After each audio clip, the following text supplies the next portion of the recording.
క్రీస్తునందున్న ప్రియమైన దేవుని బిడ్డలారా, ప్రభువైన యేసుక్రీస్తు నామములో వందనాలు తెలియజేయుచున్నామండి. ఒక మాటని సందర్భాన్ని బట్టి మనం జ్ఞాపకం చేసుకుందాం. రోమపత్రిక 4వ అధ్యాయము 19వ వచనాన్ని మనం జ్ఞాపకం చేసుకుందాం.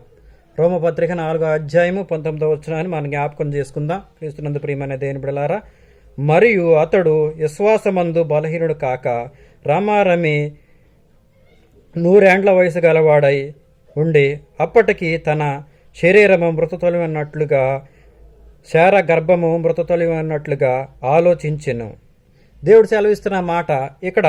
మరి అతడు అంటే మరి అబ్రహాము మరి శారా ఇరువురు కూడా భార్యాభర్తలకు ఉన్నప్పుడు ఆయన శరీరం అంతా కూడా మరి అప్పటికి మనం వాక్యాన్ని జ్ఞాపకం చేసుకున్నాం. అప్పటికి 100 ఏండ్ల వయసు గలవాడై ఉన్నాడు. అప్పటికి అంటే ఈ బైబిల్ గ్రంథంలో మాట రాస్తున్న ఆ సమయానికి అబ్రహాం గారికి 100 ఏండ్ల వయసు గలవాడై ఉన్నాడు. శారా గర్భము కూడా మరి మృతతుల్యం అయినట్లుగా బైబిల్ సెలవిస్తుంది. అంటే శరీరం అంతా కూడా మృతతుల్యం అయిపోతుంది.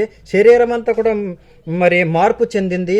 అప్పటికి వారు వృద్ధాప్య దశకు వచ్చారని బైబిల్ చెప్తున్నమాట. అయినప్పటికీ కూడా అబ్రహాము మరి దేవుడి మీద నమ్మకం ఉంచి దేవుడు ఇచ్చిన వాగ్దానాన్ని పట్టుకొని దేవుడి మీద నమ్మకం ఉంచాడు.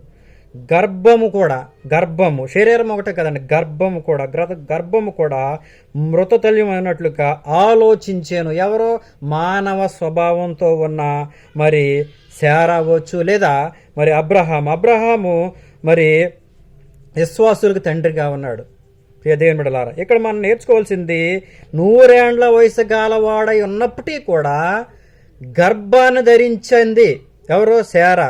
అప్పటికి 90 సంవత్సరాలు వచ్చినప్పటికీ కూడా క్రీస్తునందు ప్రియమైన దేవుని బిడ్డలారా, ఆ సహోదరికి శారాకి బిడ్డని సంపాదించుకుంది.